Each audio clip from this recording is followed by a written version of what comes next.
Hola, estimados estudiantes, espero que se encuentren muy bien. Les saluda por acá Eduardo Martínez nuevamente y en esta ocasión vamos a hablar sobre la histología o anatomía microscópica del sistema tegumentario. Este sistema lo componen la piel y sus anexos cutáneos. Para la comprensión de esta clase debemos tener en cuenta dos cosas. Primero, debido a lo complejo que puede ser para el conocimiento, ya que es primera vez que hablaremos sobre este sistema, la clase ha sido dividida en tres videos. Esta es la primera parte donde conversaremos las generalidades y veremos los componentes básicos de la piel. Necesito, por favor, que ustedes encarecidamente repasen tejido epitelial, ya que aquí necesitamos recordar y reconocer unos elementos presentes en tejido epitelial, ya visto en clases anteriores, pero también deben repasar los demás tejidos básicos. No voy a dejar por fuera a tejido conectivo, ya que también forma parte de este sistema. Así que sin más preámbulos, comencemos. Espero que en la evaluación anterior hayan tenido buenas calificaciones. No quiero hacer maldad con presentar esta diapositiva, sino que en el día a día ustedes sienten que viven de esta manera.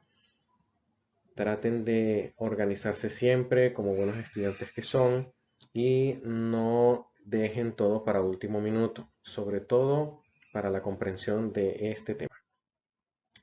Ahora sí, conversando como tal de el sistema tegumentario, está compuesto por la piel y sus anexos. Para poder comprenderlo necesitamos ir viendo primero la estructura microscópica. Si no han visto todavía en sus lecciones de anatomía macroscópica, pueden buscar una guía complementaria que les ayude a repasar y por supuesto a integrar el conocimiento. Pero la importancia que le damos nosotros desde el punto de vista de la histología al sistema tegumentario es que en su práctica diaria se van a encontrar con distintos pacientes que presentarán diversas patologías. Pues estas pueden ser estructurales, es decir, que afectan un poco los componentes de la piel. También pueden causar lesiones que involucren no solamente a este órgano, sino también a otros sistemas, como en este caso esta diapositiva vemos una lesión en un apéndice cutáneo, en un anexo cutáneo del que hablaremos más adelante, que se conoce como pezuñas. En esta área pues, hay una lesión importante y las patologías de la piel son propias y también son secundarias a otras enfermedades.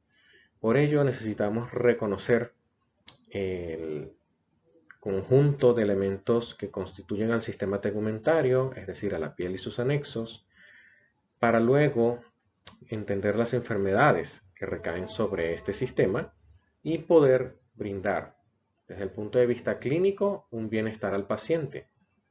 Y asimismo, hablando desde el punto de vista productivo, bienestar a los animales y también hablando de la piel como un elemento de valor en la medicina de producción, ya que a partir de la piel también se sintetiza el cuero. Entonces tengamos eso también en cuenta.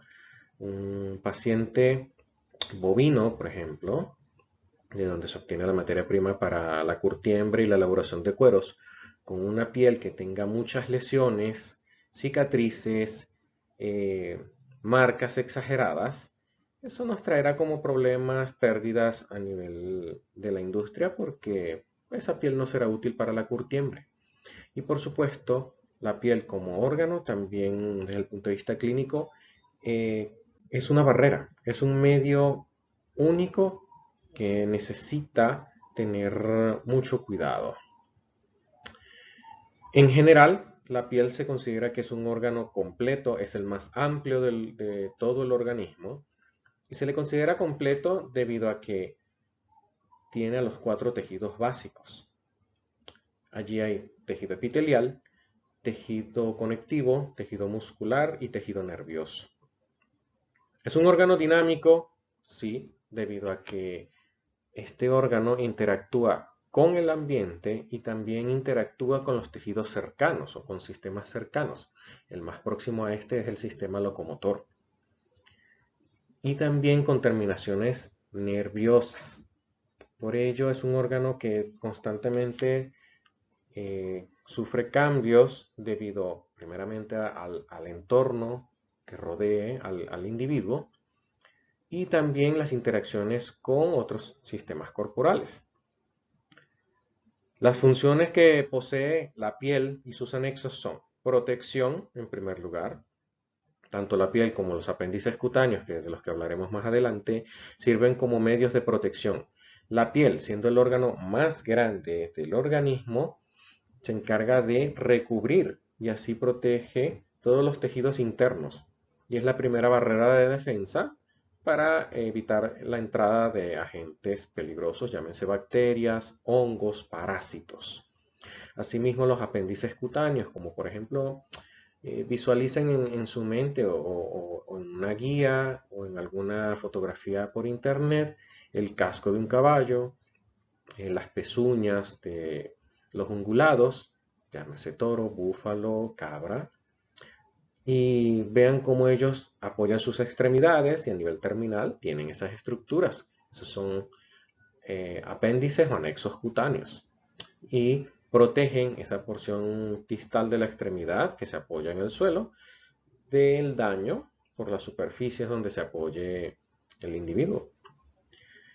También la piel contribuye a la termorregulación, es decir, a la regulación de la temperatura corporal, y esto sobre todo en los animales de sangre caliente.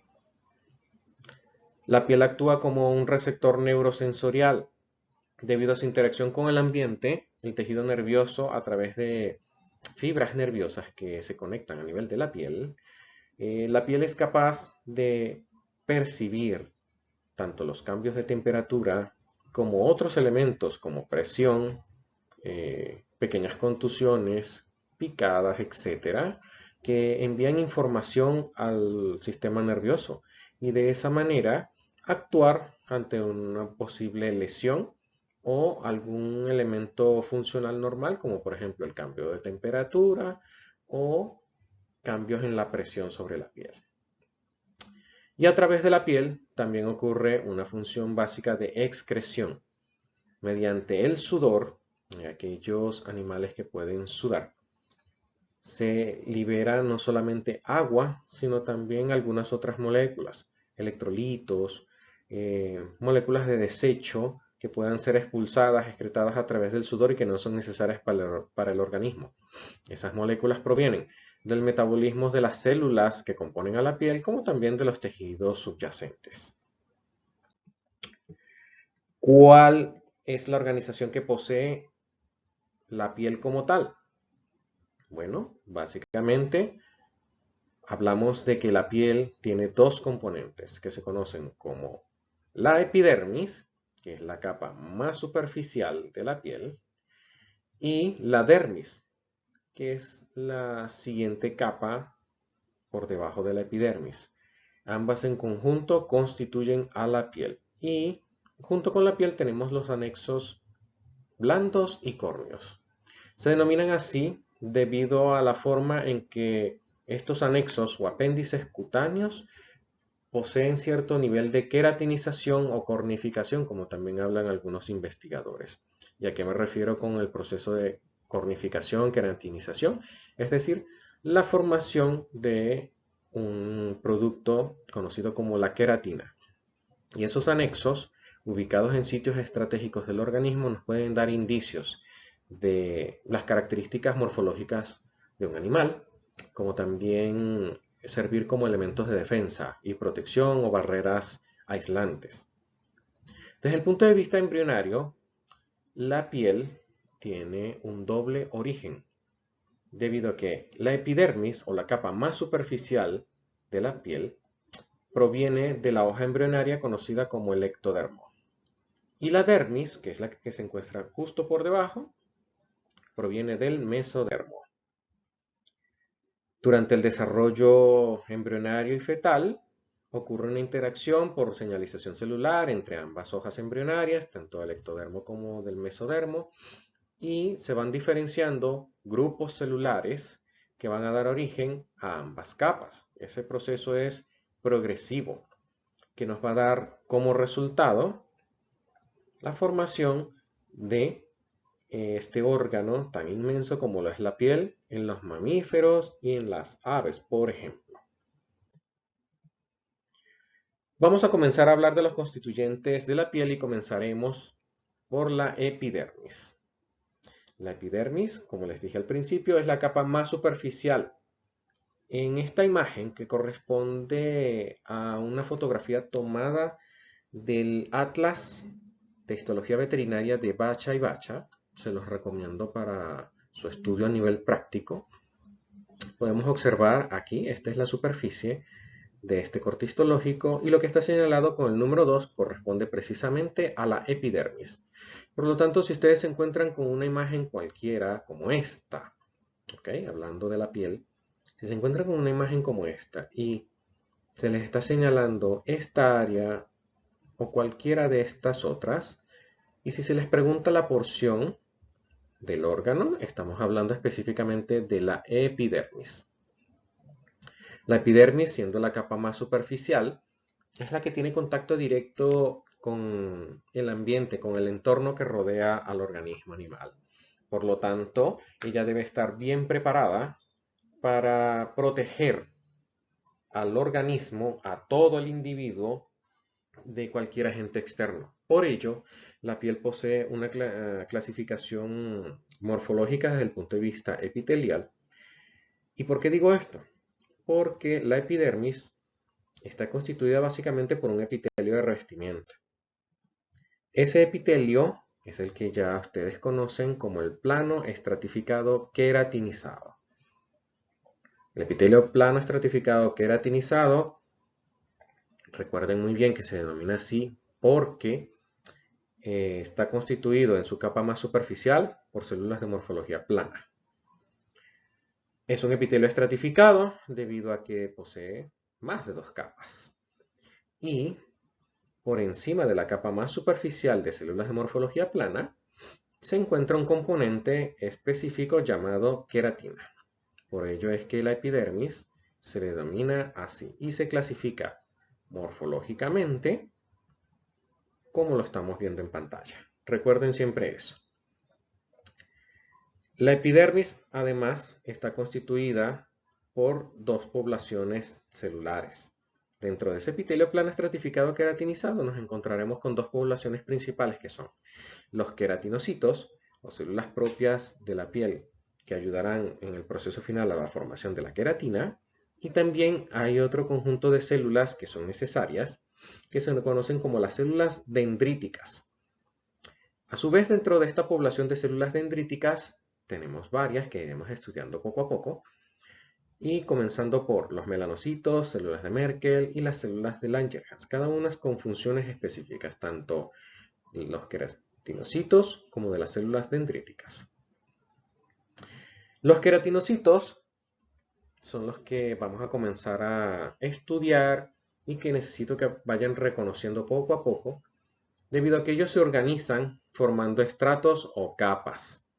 De acuerdo al texto que ustedes elijan para estudiar, pueden llamarle estrato, también le pueden llamar capa, eso depende del autor. Pero actualmente se utiliza el término estrato, ya que este es una capa superficial dinámica y no es estática, esas células se van renovando continuamente.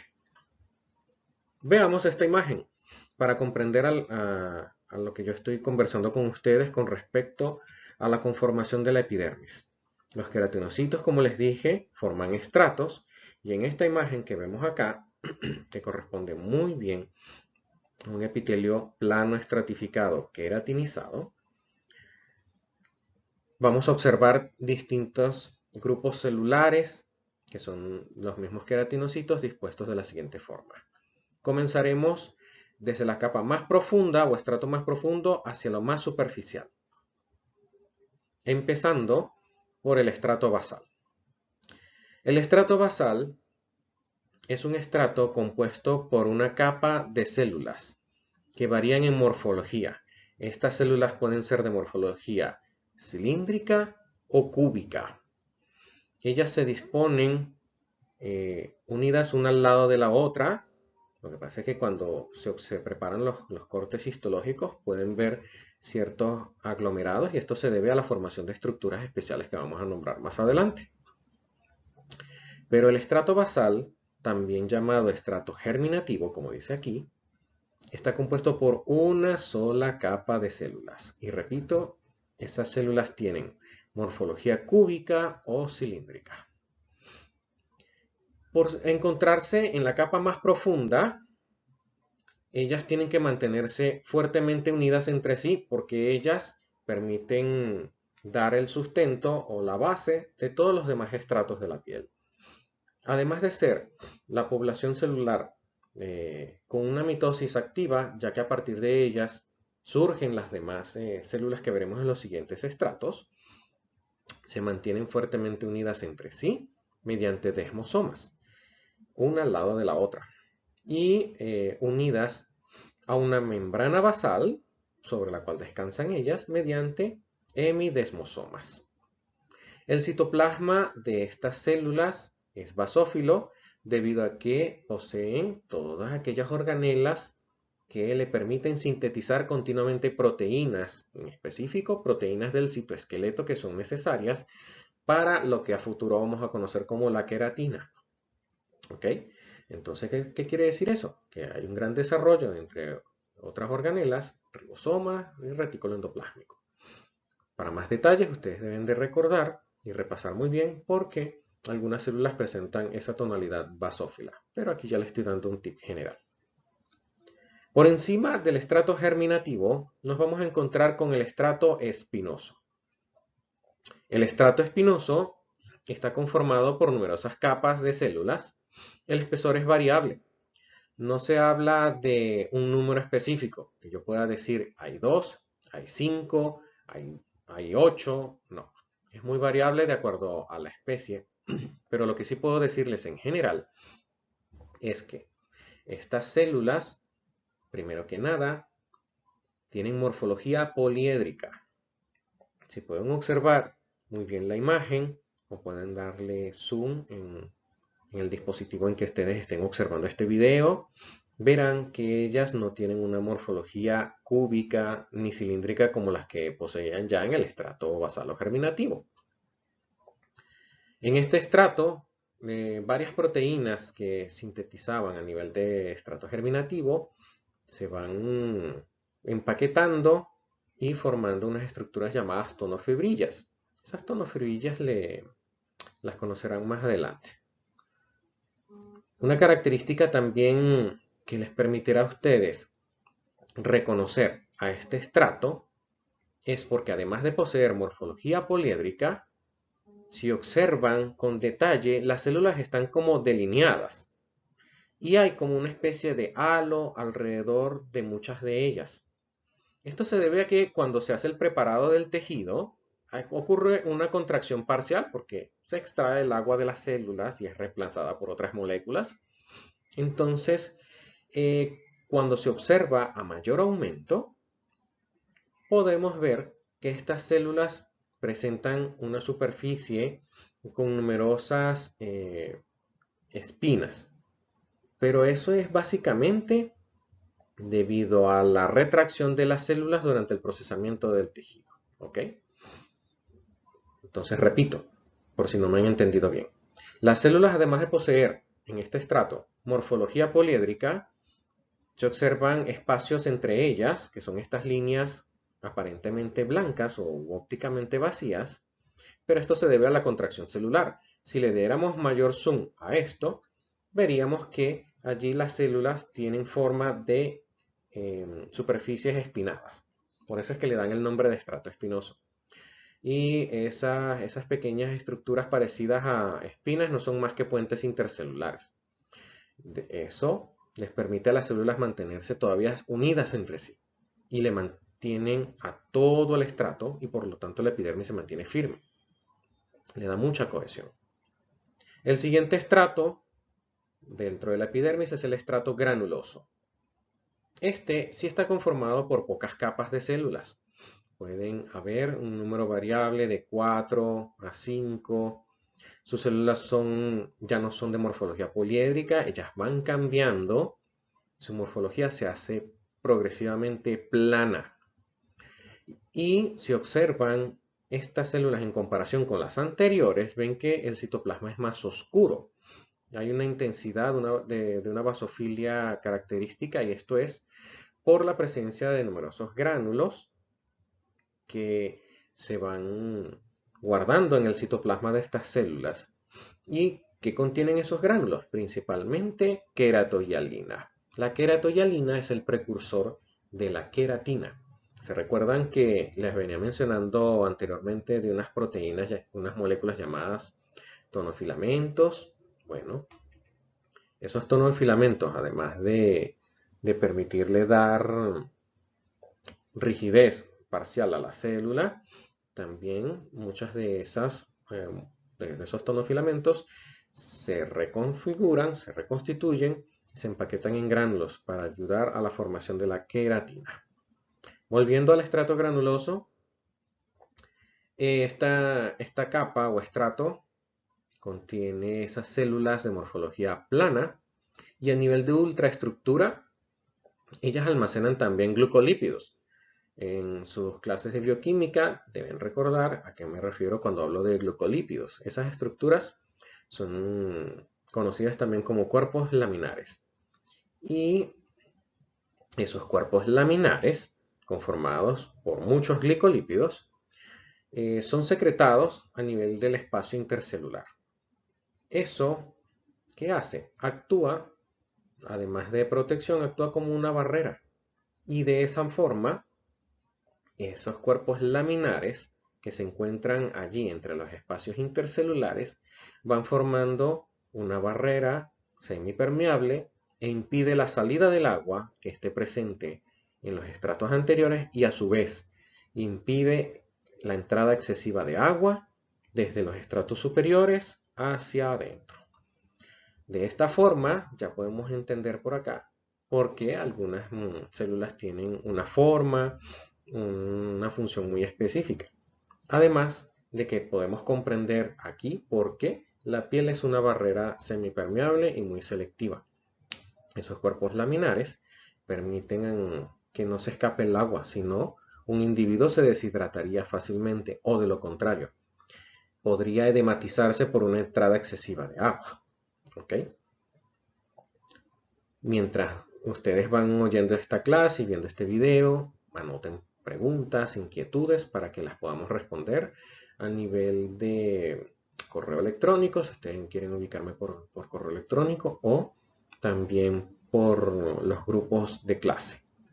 El siguiente estrato se conoce como el estrato lúcido.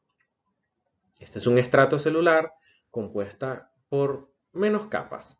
De aquí a aquí, como lo estoy señalando en el láser, todo esto corresponde al estrato lúcido.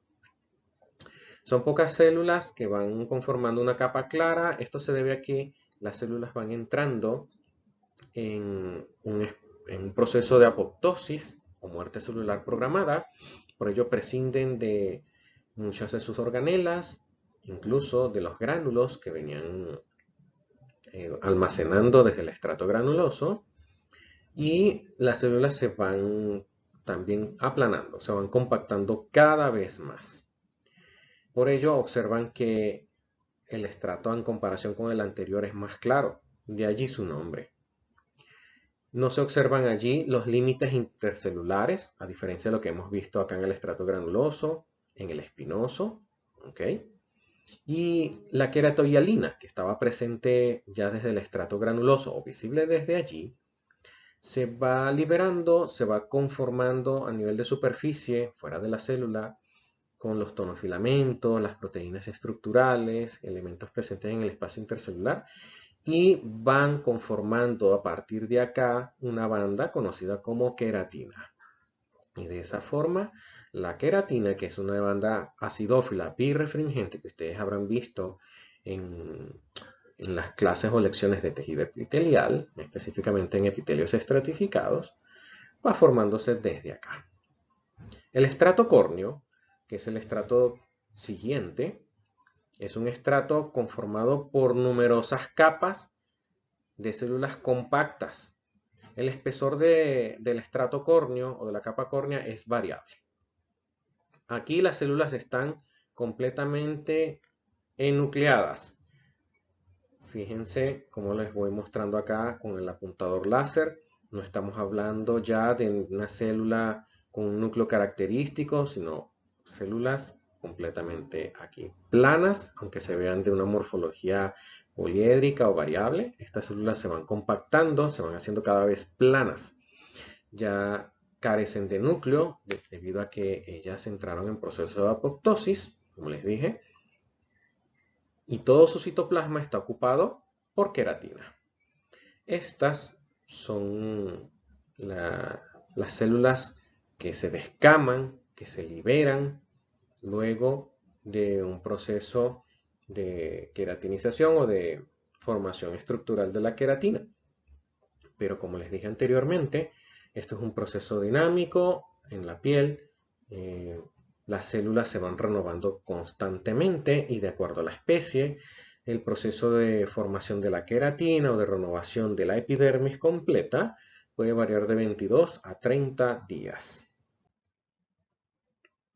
Entonces acá podemos ver otra imagen que corresponde a la piel, específicamente la porción epidermis. Y podemos repasar aquí en esta imagen a la izquierda tomada del atlas de Bacha y Bacha todos los estratos que hemos mencionado. Con el número 6 está señalado específicamente el estrato basalo germinativo. El número 9, por ejemplo, corresponde al estrato lúcido y el 7 al estrato córneo. Y acá, este que les estoy señalando y que está demarcado con el número 8, corresponde a lo que conocemos como el estrato granuloso. Fíjense cómo están las células acá y poseen esos gránulos densamente basófilos, así que tienen facilidad para poder reconocerlo. Y aquí, en este espacio por donde va el apuntador láser, podemos observar el estrato espinoso. Podemos encontrar aquí todos los estratos de la epidermis que ya hemos mencionado. Aquí a su derecha pueden ver esta imagen que corresponde a un esquema de la misma epidermis, solo que además de mostrar los queratinocitos, que son estos que estoy viendo acá, allí se encuentran presentes también las demás células que mencionamos, que son las dendríticas, de las cuales iremos hablando una por una. Las células dendríticas son células que se encuentran presentes a nivel de la epidermis para cumplir diversas funciones y complementar todo ese proceso de protección, captación sensorial, de información sensorial, también para información necesaria, ya sea relacionada con la presencia de agentes extraños, moléculas extrañas, o para estimular la excreción de sustancias de desecho a través de otros elementos que conoceremos más adelante, como las glándulas sudoríparas. Entonces, las células son llamadas dendríticas, ¿por qué? Porque todas en común, así tengan nombres distintos, tienen una morfología irregular y a partir de su citoplasma se proyectan numerosas prolongaciones citoplasmáticas, semejantes o que les recordaba a los investigadores a las dendritas de una neurona. Por eso fueron acuñadas con este término, células dendríticas. Las células dendríticas que conoceremos son tres grupos: los melanocitos, las células de Langerhans y las células de Merkel. Los melanocitos tienen un origen específico a nivel del ectodermo en la cresta neural. ¿Dónde se localizan ellas? Normalmente están asociadas a los queratinocitos del estrato basalo germinativo. En esta imagen, que fue sometida a un proceso de tinción especial para el marcaje de los melanocitos, podemos observarlos de manera muy característica. Vean cómo esta célula aquí esquematizada en la imagen de arriba tiene una forma irregular. No podemos encajarla con una célula de morfología esférica, ni cúbica, ni piriforme, sino su morfología es irregular. Ellas entre sí no forman desmosomas, tampoco son capaces de establecer uniones tipo desmosomas con los queratinocitos. Ellas se infiltran a partir del estrato germinativo y emiten sus prolongaciones citoplasmáticas hacia la superficie. ¿Por qué? Porque la función principal de los melanocitos es de sintetizar y secretar gránulos de melanina. Y la melanina es un pigmento característico secretado hacia la piel y el propósito de la misma es actuar como un pigmento protector de la piel. ¿Okay? Estos melanocitos son capaces de sintetizar melanina desde distintas formas. Hay una forma de presentación de esta molécula conocida como eumelanina y otra conocida como la feomelanina. Vamos a hablar de ello brevemente para entender por qué se le conocen de esa manera. Ya dijimos que los melanocitos son encargados de producir esta molécula conocida como melanina. La melanina es un pigmento importante, pardo, en color variable, y permite darle una tinción característica a la piel, al pelaje o cabello en el caso de los humanos, también a nivel de ojos. ¿Sí? A partir de los gránulos precursores que almacenan en su citoplasma, gránulos proteicos principalmente, y entre ellos hay una enzima que se necesita activar con la radiación UV. Me disculpan que acá en la imagen dice radiología, pero es radiación UV. La tirosinasa, que es una enzima inactiva dentro de los melanocitos, se activa ante el estímulo de la radiación ultravioleta. ¿Eso qué hace? Bueno, hace que la tirosinasa se active como tal y a nivel del retículo endoplasmático rugoso se siga sintetizando esta misma molécula. Esta va a pasar al aparato de Golgi y formar numerosas vesículas que contienen tirosina o tirosinasa también, que es como el precursor. Y esos son los premelanosomas.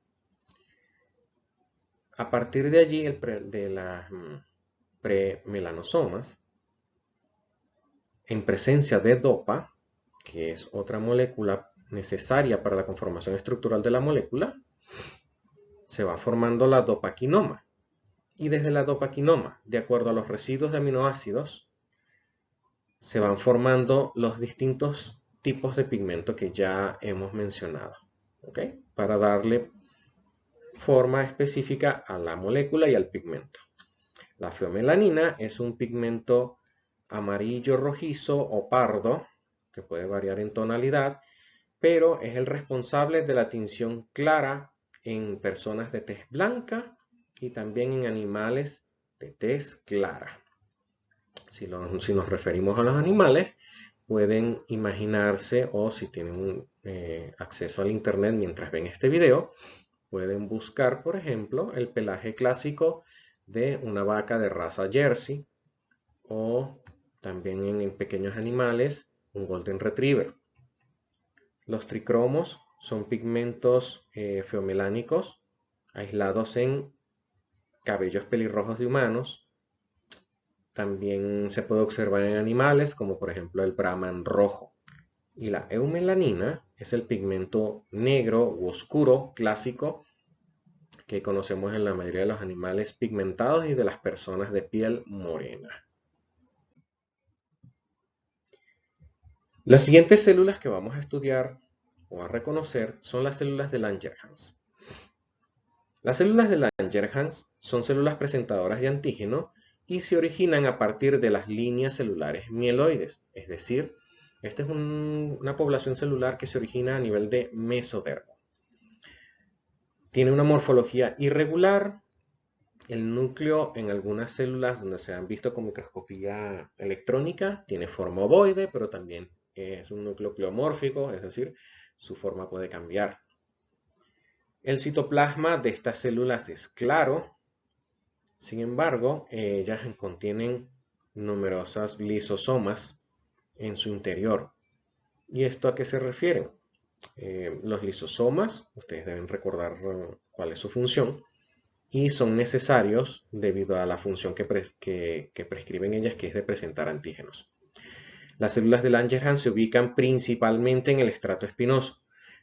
Al igual que los melanocitos, ellos no forman desmosomas con los queratinocitos ni forman desmosomas entre sí, por lo tanto, ellas pueden infiltrarse y moverse incluso un poco más superficial, pero se ubican principalmente a nivel de estrato espinoso. Esos gránulos citoplasmáticos que mencionamos acá como gránulos de Birbeck son básicamente lisosomas modificados y esos ayudan a la función de esta misma, que es la presentación antigénica. ¿Por qué deben estar allí presentes entonces? Porque estas células son monitoras y son capaces de detectar cualquier elemento extraño que se conocerá como antígeno. El antígeno puede ser una bacteria, puede ser un hongo, puede ser una gota de cloro, por ejemplo. Cualquier agente extraño o elemento extraño al organismo se considera antígeno. Si hablamos de otro microorganismo, a nivel de la epidermis, la célula de Langerhans, a través de sus proyecciones citoplasmáticas, puede captar y atrapar a ese antígeno, procesarlo, y ella puede migrar, porque al captar un antígeno, un elemento extraño, ella se activa sus gránulos de Birbeck para digerir a ese agente extraño. Mientras tanto, esa célula migra, se va por los vasos linfáticos hasta llegar al ganglio linfático más cercano. Y de esa manera, esta célula es capaz de presentar el antígeno o un fragmento del antígeno que captó a nivel de la superficie celular y activar a estas células del sistema linfático que ustedes conocen como los linfocitos. Los linfocitos están también dentro de los ganglios linfáticos, hay unos linfocitos inactivados y a través del proceso que se conoce como presentación antigénica, una célula de Langerhans en la piel activa a los linfocitos y estos migran hacia el sitio de donde fue captado el antígeno para cumplir su función protectora, efectora. De allí la importancia de conocer estas células, aunque no las veamos a simple vista, pero sabemos que están allí presentes debido a otras técnicas especiales. Las células de Merkel son células también importantes debido a que su función es actuar como receptores mecánicos y de esa manera enviar información al sistema nervioso para interpretar información relacionada con cambios en la presión superficial de la piel, como la que ustedes le pudiesen aplicar al pellizcar la superficie de piel de cualquier animal que sea de su interés. El origen de las células de Merkel es del neuroectodermo, específicamente la cresta neural del ectodermo. Y ellas se ubican entre el estrato basal y espinoso. También son de morfología irregular, su núcleo es pleomórfico, el núcleo es lobulado en la mayoría de los casos, pero también puede tener una forma estrellada, por ejemplo. Y el citoplasma es claro y muy vacuolado. ¿Por qué es vacuolado? Debido a que ellas presentan allí numerosos gránulos de citoqueratina y a su vez también están vinculadas con terminales nerviosas aferentes o que envían información al sistema nervioso sensorial, que se llaman discos táctiles. Entonces, cuando esta célula capta información de la presión de las células, del movimiento celular en su entorno, los gránulos de citoqueratina también se desplazan, provocando señalización interna o tráfico interno celular que se relaciona con las terminales nerviosas.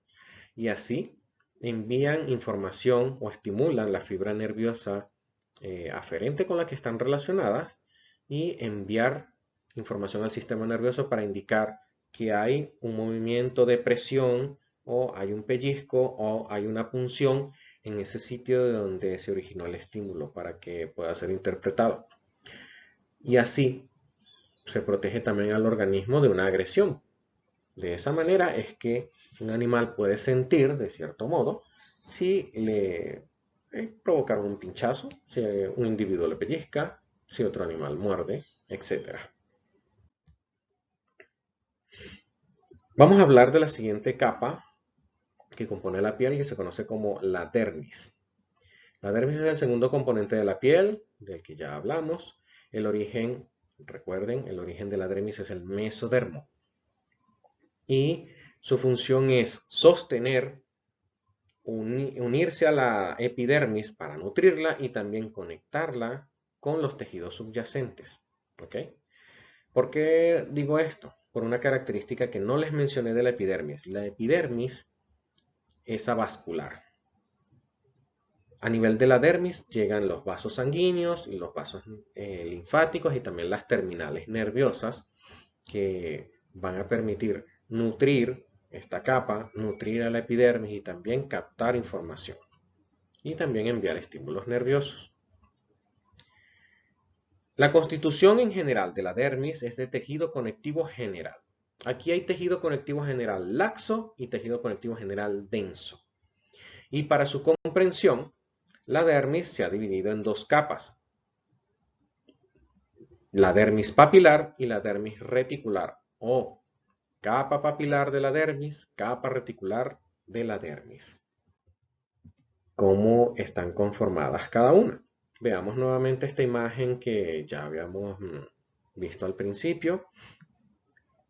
Con el número 2, recuerden que está señalada la epidermis. Y con el número 1, ya estamos en la dermis. La capa que se encuentra justo por debajo de la epidermis y que está constituida por tejido conectivo general laxo, se conoce como la dermis papilar. Por debajo de esta, si vamos avanzando en profundidad y viendo, nos vamos a encontrar con anexos cutáneos de los que hablaremos más adelante. Pero fíjense acá, en donde se encuentra el apuntador láser y donde está el número 1, vean cómo la constitución del tejido conectivo general ha cambiado y no es tejido conectivo general laxo, sino tejido conectivo general denso. Esta es la que se conoce como la dermis reticular o capa reticular de la dermis. Entonces repito, la dermis es toda esta capa que observamos acá en esta imagen y se divide en dos porciones.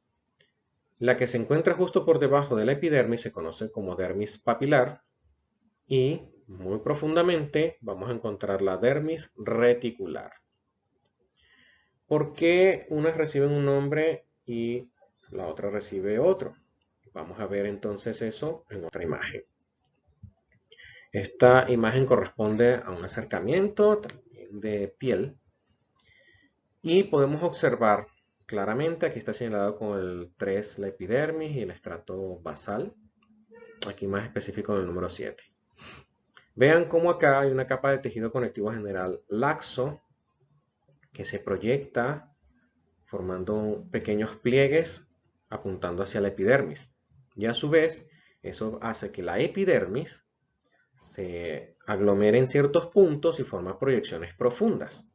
Estos procesos, que les podemos llamar también como interdigitaciones, permiten que estén bien unidas ambas capas, la epidermis y la dermis. Y debido a estas proyecciones que se ven acá, que son semejantes a pequeñas papilas, a esta capa se le denominó como dermis papilar. ¿Ok? Esa es la razón de ser.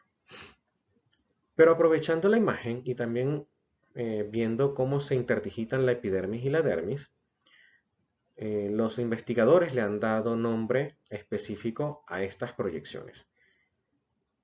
Si hablamos de las proyecciones de la dermis hacia la epidermis, vemos que se forman unas pequeñas estructuras, tamaño variable, pero estructuras al fin que son semejantes a papilas, y esas se les conocen como papilas dérmicas. y son estas que están señaladas acá con el número 1.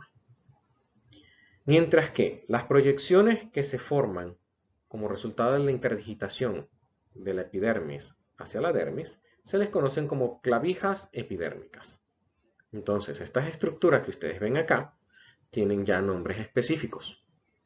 Esto le permite, repito, le permite tener mayor cohesión la epidermis con la dermis, y así juntas forman una barrera que es la que protege a todo un organismo del ambiente. En función de lo que hemos visto, tenemos que hacer una clasificación y debemos repasar nuevamente a nivel de la epidermis para reconocer dos tipos de piel que vamos a encontrar en los mamíferos. Recuerden que el epitelio de revestimiento, visto en sus clases de tejido epitelial, conformado por numerosas capas de células, y la capa más superficial la conforman células de morfología plana, y que a su vez por encima poseen una banda acidófila correspondiente a queratina, se le denomina epitelio plano estratificado queratinizado. Resulta que en un mismo individuo existen niveles variables de queratinización. Vean la imagen que estoy señalando con la izquierda y compárenla con la derecha. Aquí les estoy señalando toda una banda gruesa de queratina, mientras que acá podemos observar una capa mucho más fina, más delgada. En función del nivel de queratinización que presentan en ciertas áreas del organismo la piel, se ha denominado piel fina y piel gruesa. ¿Y por qué le denominamos así? Por la apariencia también de la misma. Macroscópicamente, una piel fina se ve con apariencia un poco más delgada, más delicada, y que además, veremos más adelante, contiene los anexos cutáneos. Mientras que la piel gruesa es rica en queratina, por lo tanto la capa es más gruesa, más tosca. La ubicación de cada una es básicamente estratégica. La piel fina es la que abarca la mayor parte de un individuo, de un organismo animal, y también el de nosotros, los humanos. ¿Dónde ubicamos piel gruesa? En aquellas áreas carentes de anexos cutáneos, y también en esas áreas donde un organismo animal está sometido a un roce, a fricción continua, y donde se necesita mayor protección y por ende mayor formación de una banda de queratina. Entonces, si ustedes quieren repasar consigo mismo dónde se ubica piel fina, dónde se ubica piel gruesa, mírense sus brazos, mírense la palma de las manos. Van a notar diferencias. Ustedes en sus manos no tienen apéndices cutáneos visibles, específicamente no tienen pelo, no tienen vellos. Por lo tanto, la piel fina la ven en sus brazos, cubriéndole gran parte, mientras que a nivel de la palma de sus manos hay piel gruesa. De manera similar en los animales, la piel fina ocupa gran parte del organismo, mientras que la piel gruesa está en regiones específicas sometidas a fricciones o roces, formando también algunas estructuras muy peculiares. Pero de manera específica, a nivel de las almohadillas palmoplantares de los carnívoros, y de manera general también en aquellas áreas de roce de las articulaciones o las regiones del codo, de las rodillas, de los grandes animales. Ahí también se forma piel gruesa, compaginando con piel fina. Pero la piel gruesa también se modifica formando estructuras más complejas, que veremos más adelante en esta clase. Entonces, para caracterizar y recordar cómo es la piel fina, cómo es la piel gruesa, debemos recordar un elemento que ya les mencioné. Permítame que voy a repasar acá. Primero que nada, el estrato córneo, que ya les mencioné. Esta imagen corresponde a piel gruesa y a la derecha piel fina. Fíjense, aquí hay una capa gruesa de queratina y aquí una capa bastante delgada. Eso es lo que les permitirá conocer rápidamente si están ante piel gruesa o piel fina. Pero otro elemento que les permitirá reconocer y que deben recordar es que si observan una imagen a mayor aumento y van a caracterizar los estratos de la piel, notarán que en la piel gruesa se encuentran todos los estratos, mientras que en piel fina, como dice este cuadro, el estrato lúcido está ausente. Por lo tanto, para distinguir piel fina de piel gruesa, van a observar primero que el estrato córneo es delgado y en segundo lugar, no hay estrato lúcido en la piel fina. Mientras que en la piel gruesa, valga la redundancia, es gruesa por el estrato córneo bastante amplio y porque el estrato lúcido está presente y visible. Los demás estratos, por supuesto, se encuentran. El granuloso, el espinoso, el basal, ellos no se ausentan. Y lo que les mencionaba, si bien algunos autores, como este que tomé acá de Dieter Delman, dicen que hay una o dos capas de estrato granuloso, no más de 6 capas de estrato espinoso, estos números son muy variables.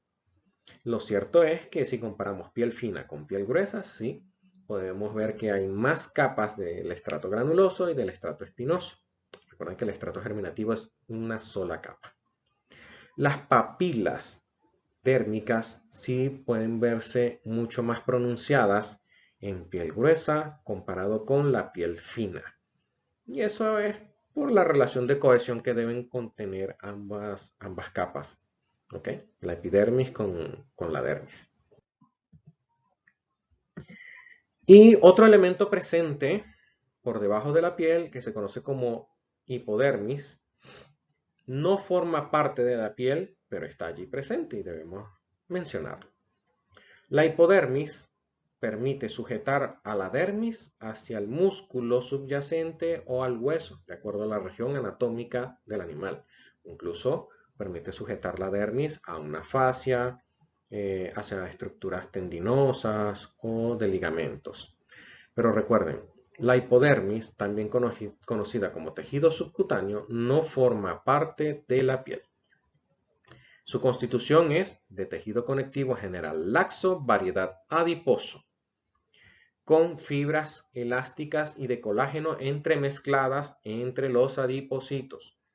De esa manera, es capaz de enlazar la dermis hacia el tejido subyacente, ya sea músculo, tendones, hueso, etc. De esa manera, el tejido subcutáneo también allí colabora para la sujeción de la piel a estructuras internas o órganos subyacentes. Hasta aquí vamos a dejar la primera parte de la clase de sistema tegumentario. Vayan asimilando poco a poco los conceptos. No pongan sus caras como las que están viendo acá. Y si las tienen, pues vamos a hacer una pausa. Vamos a dejar el video hasta acá y continuaremos hablando en la segunda parte del sistema tegumentario.